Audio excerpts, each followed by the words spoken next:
3 سال کے اندر عالمیت کو پورا کرنے کے لیے آج ہی ہمارے مدرسے کو جوائن کرے اور عالم اور عالمہ بنیے، وہ بھی 3 سال کے اندر اپنے واٹس ایپ اور ای میل کے ذریعے سے۔ مولاي صل وسلم دائما ابدا على حبيب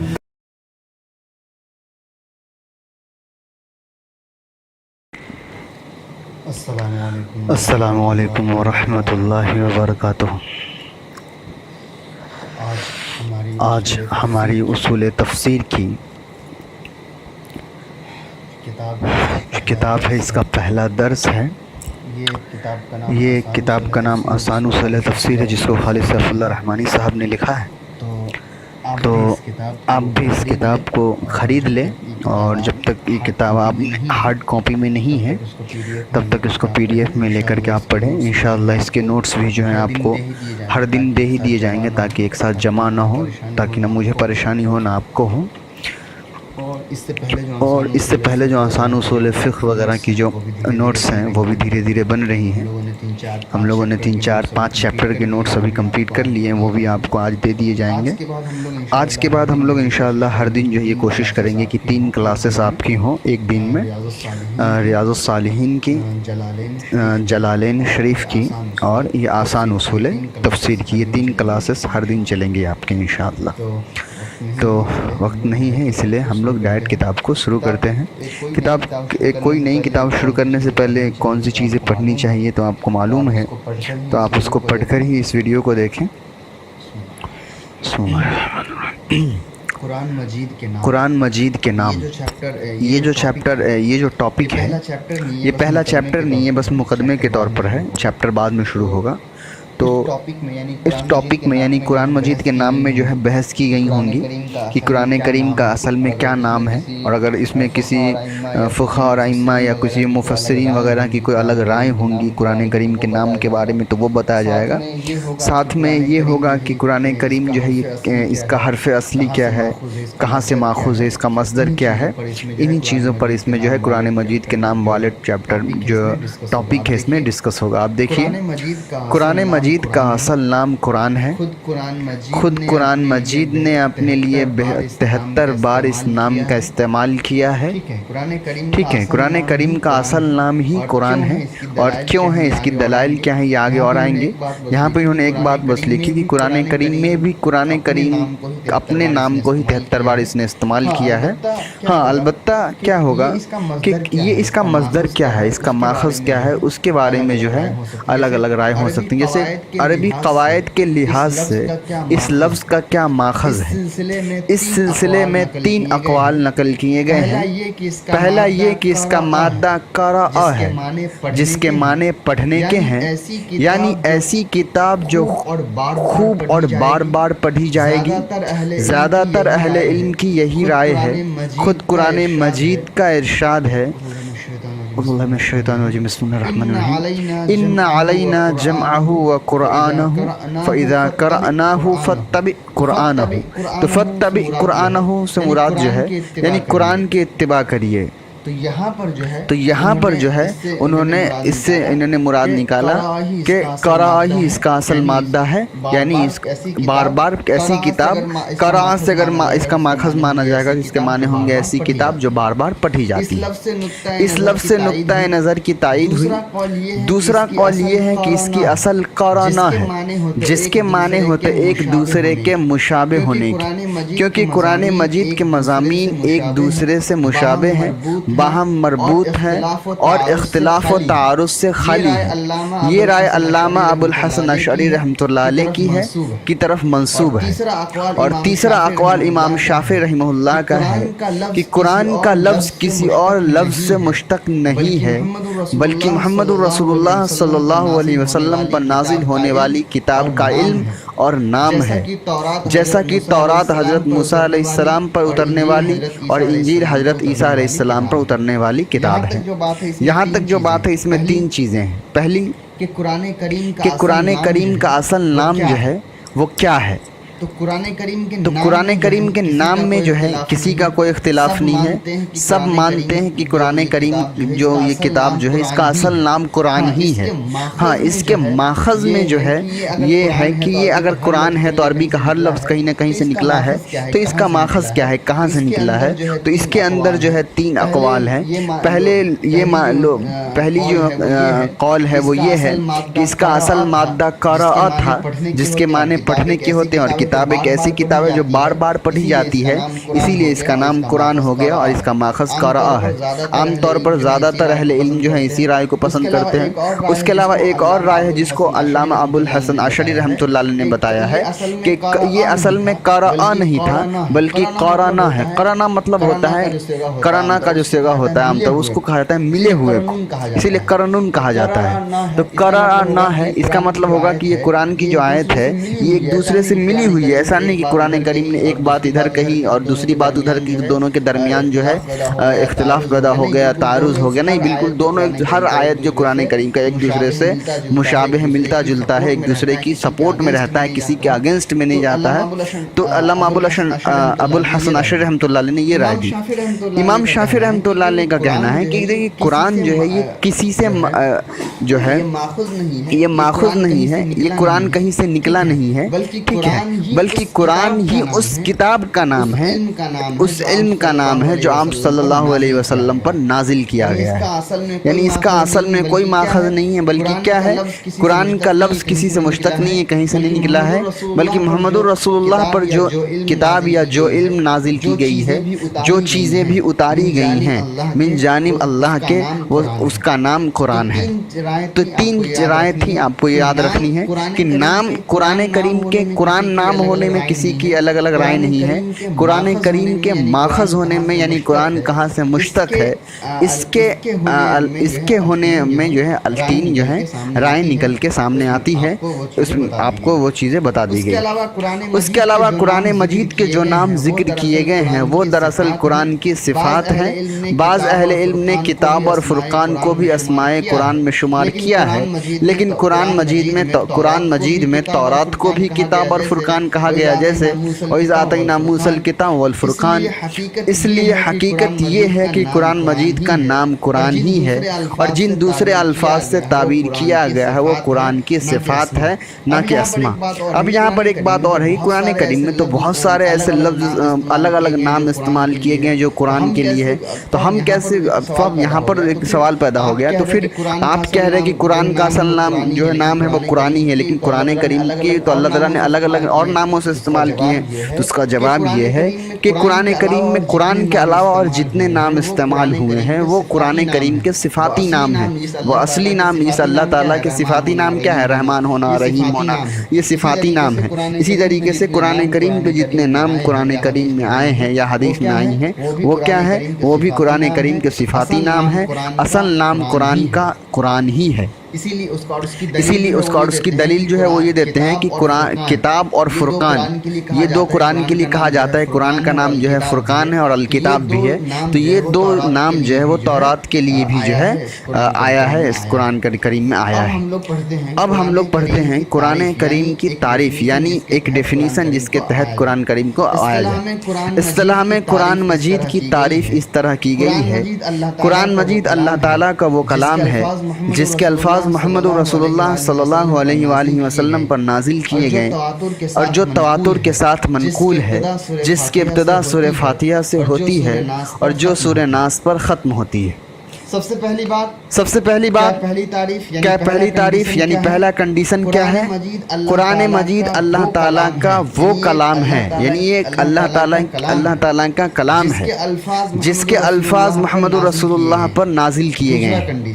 تیسرا کنڈیشن جو تواتر کے ساتھ منقول ہے۔ تواتر آپ کو معلوم ہے، یعنی اتنی کثیر تعداد میں روایت ملتی ہوں اس قرآن کریم کی اس آیت کے سلسلے میں کہ اس کا عام طور پہ جھوٹ پر متفق ہونا ممکن نہ ہو۔ میں نے آپ کو بتایا کہ قرآن کریم بھی جو جمع کی گئی ہے تو وہ تو بعد میں جمع کی گئی ہے بالکل ٹیکسٹ وے میں، تو اس میں بھی جو ہے یہ دیکھا اس کے قرآن کریم کے آیت کے بھی اپنے راوی، جس طریقے سے حدیث کے راوی ہیں وہ ہم لوگ آگے انشاءاللہ پڑھیں پڑھیں گے، اس لیے ابھی بحث چھیڑنا ممکن نہیں ہے. اور جس کی ابتدا سورہ فاتحہ سے ہوتی ہے اور جو سورہ ناس پر ختم ہوتی ہے. اب یہاں پر سوال ہوگا کہ سورہ فاتحہ اور سورہ ناس یعنی قرآن کریم کی جو یہ ترتیب ہے، قرآن کریم تو اس ترتیب سے نازل نہیں ہوا ہے. ہاں، اس ترتیب سے نازل نہیں ہوا ہے، لیکن اللہ تعالیٰ نے ہی قرآن کریم کی ترتیب محمد رسول اللہ صلی اللہ علیہ وسلم کے ذریعے سے کروائی ہے. تو یہ جو سورہ فاتحہ سورہ ناس تک کی جو ترتیب ہے وہ من جانب اللہ کی طرف سے ہی ہے، اسی لیے اس کو قرآن کریم کے کنڈیشن میں لایا گیا ہے. ٹھیک ہے. الفاظ کے نازل کیے جانے کا یعنی اوپر جو انہوں نے کہا قرآن جس کے الفاظ محمد رسول اللہ پر نازل کیے گئے، تو الفاظ کے نازل کیے جانے سے کیا مطلب ہوا؟ اس سے حدیث نکل گئی. کیوں؟ اس لیے کہ حدیث میں الفاظ جو ہوتے ہیں وہ اللہ کے نہیں ہوتے ہیں، خواہ حدیث قدسی ہی کیوں نہ ہو، جس میں رسول اللہ صلی اللہ علیہ وسلم نے اللہ تعالیٰ کے حوالہ کے ساتھ اپنا ارشاد نقل کیا ہے، کیونکہ اس کے الفاظ رسول اللہ کے ہوتے ہیں نہ کہ اللہ کے ہوتے ہیں. اب جب یہ کہا گیا کہ الفاظ جو ہوتے ہیں وہ اللہ کے ہوتے ہیں، اللہ کے الفاظ نازل کیے جاتے ہیں، تو اس سے حدیثیں نکل گئیں. حدیثیں کیوں نکل گئیں؟ اس لیے کہ حدیث میں آپ صلی اللہ علیہ وسلم کے الفاظ ہوتے ہیں.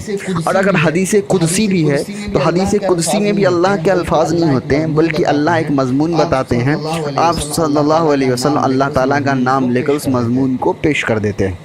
اس کے بعد جو دوسری کنڈیشن ہے وہ ہے کہ محمد رسول اللہ صلی اللہ علیہ وسلم پر نازل کیے جانے سے گزشتہ آسمانی کتابیں خارج ہو گئیں کیونکہ دوسرے پیغمبروں پر نازل کی ہوئی.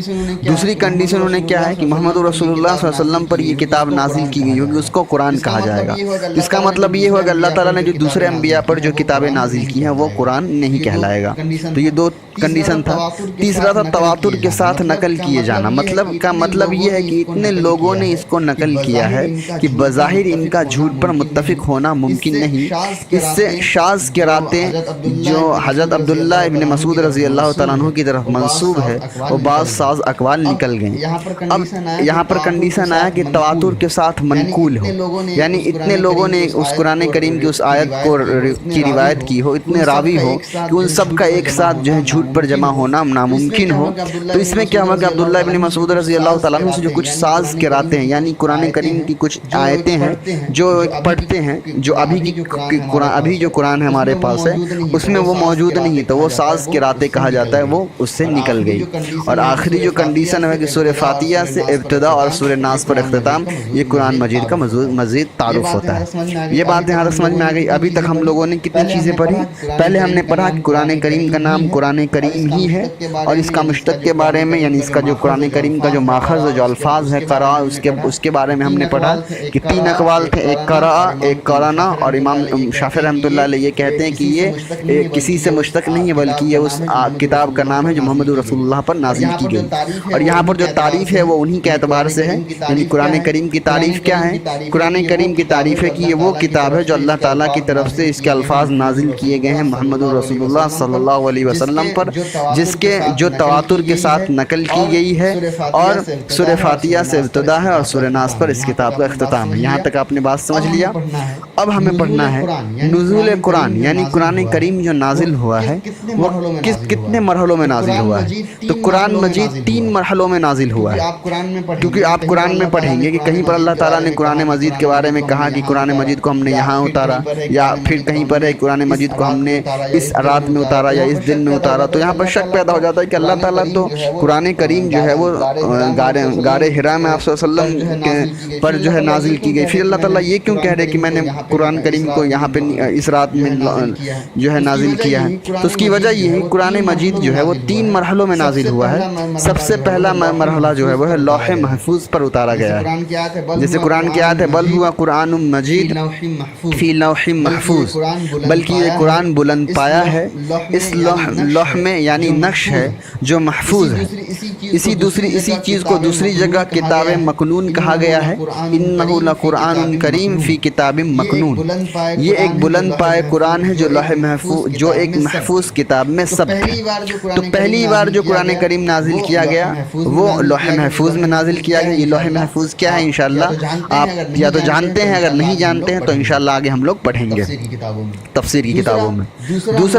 دوسرا نزول آسمان دنیا کی طرف ہوا، جیسا کہ اللہ تعالیٰ کا ارشاد ہے انا انزلناہ فی لیلۃ مبارکہ، ہم نے اس کو ایک بڑی خیر و برکت والی رات میں نازل کیا ہے۔ نیز فرمایا انا انزلناہ فی لیلۃ القدر، کہ ہم نے لیلۃ القدر میں اس کو دونوں مبارک رات اور لیلۃ القدر سیم ہے۔ اور تیسرا مرحلہ آپ صلی اللہ علیہ وسلم پر نازل کیے جانے کا ہے، جس کی تکمیل تقریباً 23 سال کے عرصے میں ہوئی ہے۔ تو 3 اسٹیج میں جو ہے قرآن کریم کو نازل کیا گیا ہے۔ ایک اسٹیج جہاں لوح محفوظ میں قرآن کریم کو لکھ کر کے قرآن کریم کو نازل کیا گیا، دوسرا اسٹیج تھا جو ایک مبارک رات تھی اس میں نازل کیا گیا، اور تیسرا اسٹیج تھا جس میں جو بالکل انسانی دنیا پر اس کو جو نازل کیا۔ دونوں جو پہلا اور دوسرا اسٹیج ہے نازل کرنے کا، یہ انسانی دنیا سے الگ ہے، لیکن انسانی دنیا پر بالکل آخر میں محمد رسول اللہ صلی اللہ علیہ وسلم پر نازل کیا گیا، جہاں جیسے جیسے قرآن کریم کی جس آیت کی ضرورت انسان کو ہوتی رہی، اسی ضرورت کے مطابق وہاں سے فرشتے اس آیت کو لے کر انسانی دنیا پر آ رہے تھے۔ اب ہم نے پڑھ لیا کہ قرآن کریم کے نازل ہونے کی جو ہے 3 صورتیں تھیں۔ اب ہم پڑھنے والے ہیں کہ قرآن کریم کے نازل ہونے کی کیا کیفیت ہے، یعنی قرآن کریم نازل کیسے ہوتا تھا، آپ صلی اللہ علیہ وسلم پر قرآن کریم کی آیت کیسے آتی تھی۔ تو یہاں پر رسول اللہ صلی اللہ علیہ وسلم پر نزول قرآن مجید کی بنیادی طور پر 2 کیفیتیں تھیں۔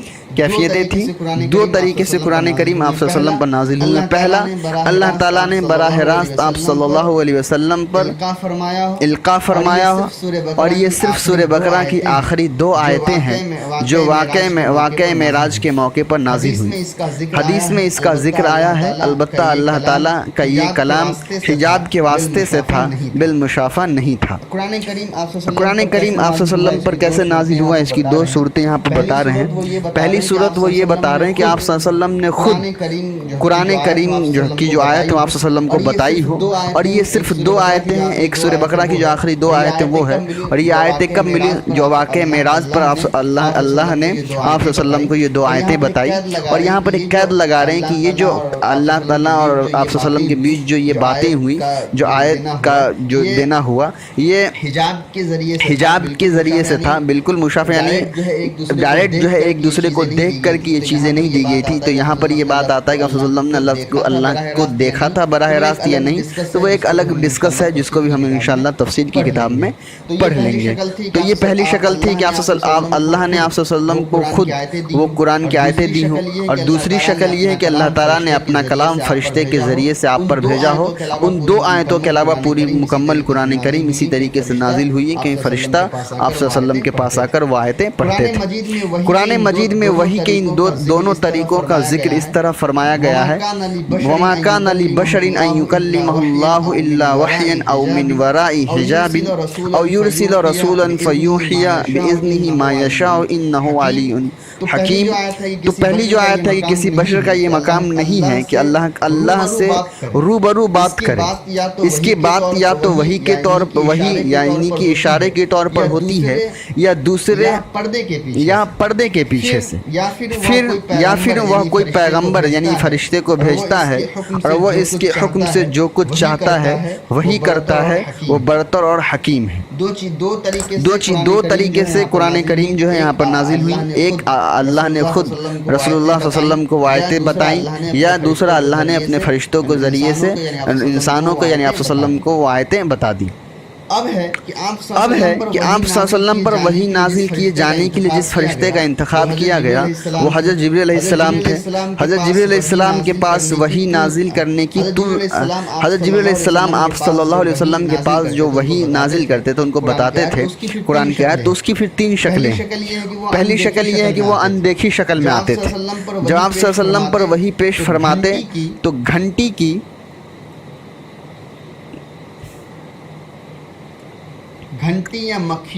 یا مکھیوں کی بھنبھناہٹ کی آواز ہوتی تھی۔ تو پہلی شکل کیا ہے کہ فرشتے جبریل علیہ السلام صلی اللہ علیہ وسلم کو کوئی آیت بتاتے تھے تو گھنٹی یا مکھی جس طریقے سے بھنبھناتا ہے تو وہ جو آواز آتی ہے اس طرح کی آواز جو ہے وہ چلتی تھی۔ تو اس پہلی شکل یہ تھی۔ دوسری کہ وہ کسی انسانی شکل میں آتے تھے۔ آپ صلی اللہ علیہ وسلم نے فرمایا کہ جب حضرت جبریل علیہ السلام انسانی شکل میں آتے ہیں تو وہ زیادہ تر حضرت دہیہ کلبی جو بہت خوبصورت صحابی تھے کی صورت میں آتے ہیں، اور مجھ پر سب سے زیادہ یہی صورت جو ہے آسان ہے. یعنی پہلی شکل ہے کہ وہ گھنٹیوں کی آواز آتی تھی، اس شکل میں جو ہے وہی نازل ہوتی تھی. دوسری کسی صحابی کی شکل میں آپ فرشتے آ کر کے اور وہ پوری آیت بتا جاتے تھے. اور آپ صلی اللہ علیہ وسلم نے کہا کہ یہ جو شکل تھی وہ زیادہ آسان تھی، مجھے اس میں زیادہ پریشانی نہیں ہوتی تھی. اور عام طور پہ دہیہ کلبی جو صحابی تھے رضی اللہ عنہ ان کی صورت میں آتے تھے. اور تیسری جو شکل ہے وہ ہے کہ حضرت جبریل علیہ السلام اپنی اصل شکل میں ہی نظر آتے تھے. ایک بار مقام اجیاد پر آپ نے حضرت جبریل علیہ السلام کو ان کی اصل شکل میں دیکھا ہے. چنانچہ جمہور کے نزدیک رآہ بالافق المبین سے حضرت جبریل علیہ السلام ہی ان کی اصل صورت میں دیکھنا مراد ہے. انبیاء پر وحی کی دو صورتیں بھی ہیں، دو اور صورتیں بھی ہیں، جن میں ایک صورت خواب کی تھی، جیسا کہ حضرت ابراہیم علیہ السلام نے خواب میں حضرت اسماعیل علیہ السلام کی قربانی کرتے ہوئے دیکھا. اور دوسرا یا رسول اللہ صلی اللہ علیہ وسلم نے خواب ہی کی پیش نظر رکھ کر کے صحابہ کو عمرہ کے لیے کوچ کرنے کا حکم فرمایا، جس کے نتیجے میں صلح حدیبیہ کا واقعہ پیش آیا. اصل میں بنیادی طور پر انہوں نے 3 صورتیں بتائیں یہاں پر کہ پہلی کہ مکھی یا گھنٹی کی بجنے کی آواز میں جو وہی نازل ہوتی تھی، یعنی وہ اندیکھا ہوتا تھا، صرف وہی آتی تھی، لانے والا کوئی شکل موجود نہیں ہوتا تھا. دوسرا یہ کہ کسی صحابی کی شکل میں جبریل علیہ السلام آ کر کے بتا دیتے تھے. اور تیسری شکل یہ تھی کہ جبریل علیہ السلام اپنی اصل صورت میں ہی آ کر کے وہی بتاتے تھے. اور یہ ایک بار ہوا ہے، ٹھیک ہے. اور جو جمہور ہیں ان کے نزدیک جو ہے رآہ بالافق المبین والی جو آیت ہے اس سے مراد یہی ہے کہ جبریل علیہ السلام کو آپ صلی اللہ علیہ وسلم نے اپنی آنکھوں سے اسی وقت دیکھا تھا. اس کے علاوہ 2 اور صورتیں ہیں انبیاء پر وحی آنے کی، وہ ہیں خواب کی صورت میں. خواب کی صورت میں یہ کہ آپ حضرت ابراہیم علیہ السلام نے خواب میں دیکھا تھا حضرت اسماعیل علیہ السلام کی قربانی کرتے ہوئے. تو انہوں نے کیا کیا کہ اس خواب کو جو ہے حقیقت مانا اور انہوں نے وہ قربانی کرنے کے لیے چل پڑے اللہ کے حکم کو پورا کرنے کے لیے. اسی طریقے سے جو دوسری ہے کہ صلح حدیبیہ کے لیے جو معاملہ ہوا وہ اس وقت ہوا جب صحابی جو ہے مدینہ سے مکے آئے تھے عمرہ کرنے کے لیے. تو یہ بھی جو حکم تھا وہ آپ صلی اللہ علیہ وسلم کو خواب کے ذریعے ہی بتایا گیا تھا. تو یہ پہلی صورت ہے. وہ دوسری صورت یہ ہے جس کو حدیث میں نفس فی الروح کہا گیا، اس سے تعبیر کیا گیا ہے. چنانچہ آپ کا ارشاد ہے ان روح القدس نفس فی الروح انہ لن تموت نفس حتى تستكمل رزقها او اجلها فاتقوا الله واجملوا في الطلب. یعنی دوسری جو صورت ہے وہ نفس فی الروح. نفس فی الروح کا مطلب ہوتا ہے کہ دل کے اندر بغیر کچھ کہے کوئی آواز بھی نہیں آئے گی، ڈائریکٹ دل کے اندر جو ہے وہ آیت جو ہے ان کو یاد ہو جائے گا. جیسے آپ صلی اللہ علیہ وسلم کی حدیث جو ہے وہ ہے کہ بے شک جو فرشتے ہیں ان روح القدس سے مراد جبریل علیہ السلام کہ میرے دل کے اندر یہ بات ڈالیے کہ ایک انہو لن تمت نفس کہ ہرگز ایک انسان کو اس وقت تک موت نہیں آ سکتی ہے حتی تستکمل یہاں تک کہ وہ پوری کر لے رزقہا وعجلہا، یعنی اس کے حصے میں جتنا رزق لکھا ہے اس کو اور اس کی جتنی عمر لکھی گئی ہے اتنا وہ جب تک پورا نہیں کرے گا تب تک وہ انسان نہیں مرے گا. تو تم لوگ اللہ تعالیٰ سے ڈرو اور اچھی چیزوں کی طلب کرو، اچھے کام کرو. لیکن او کما قال رسول اللہ صلی اللہ علیہ وسلم، لیکن آپ صلی اللہ علیہ وسلم پر ان دونوں طریقوں سے وحی جو ہے وہ غیر مطلوع کا نزول ہوا ہے. وحی غیر مطلوع کہا جاتا ہے جس کی تلاوت جو ہے وہ نہیں کی جاتی. قرآن کریم کی تلاوت ہوتی ہے، باقی حدیث میں بھی آپ صلی اللہ علیہ وسلم اللہ تعالیٰ نے ہی آپ صلی اللہ علیہ وسلم کو چیزیں بتائی ہیں، لیکن وہ وحی غیر مطلوع ہوتی ہے جس کی تلاوت کرنی ضروری نہیں ہے، جس کی تلاوت پہ کوئی ثواب نہیں ہے. ہاں وہ الگ نیت کے اعتبار سے ثواب ہو سکتا ہے جس کو آپ صلی اللہ علیہ وسلم نے اپنے الفاظ میں بیان فرمایا ہے اور جس کو ہم حدیث سے تعبیر کرتے ہیں. قرآن مجید کی کوئی آیت اس طریقے پر نازل نہیں ہوئی ہے. یعنی یہاں پر خلاصہ بالکل یہ ہے کہ قرآن کریم اور حدیث میں فرق اتنا ہے کہ قرآن کریم میں جتنی بھی آیتیں اس کا ایک ایک لفظ من جانب اللہ تعالیٰ اللہ کی طرف سے ہے، اللہ نے وہ لفظ کہے ہیں. اور حدیث کے اندر ہوتا ہے کہ مضمون اللہ تعالیٰ کا ہوتا ہے، اللہ اللہ تعالیٰ یہ بتا دیتے ہیں یہ چیزیں. باقی جو لفظ ہوتے ہیں، جو الفاظ ہوتے ہیں، جو تعبیرات ہوتے ہیں، وہ آپ صلی اللہ علیہ وسلم اپنے طور پر استعمال کرتے ہیں، اور سمجھانے کے جو طریقے وہ آپ صلی اللہ علیہ وسلم استعمال کر سکتے ہیں وہ استعمال کرتے ہیں. تو جو وحی مطلوع ہے وہ قرآن کریم ہے، اور جو وحی غیر مطلوع ہے وہ حدیثیں، چاہے حدیث قدسی ہو یا عام حدیث ہو. یہاں تک یہ بالکل جو انٹروڈکشن چیپٹر تھا اس کے اندر کوئی ایسی چیزیں نہیں تھی جو سمجھ میں نہ آئے. اس کو آپ ایک بار پڑھ لیجئے، اس کے جو نوٹس ہیں وہ آپ کو دے دیے گئے. انشاءاللہ آج سے ہم لوگ 3 کلاسز کریں گے، تفسیر کی، ریاض الصالحین کی، اور آسان اصول تفسیر کی. السلام علیکم ورحمۃ اللہ وبرکاتہ.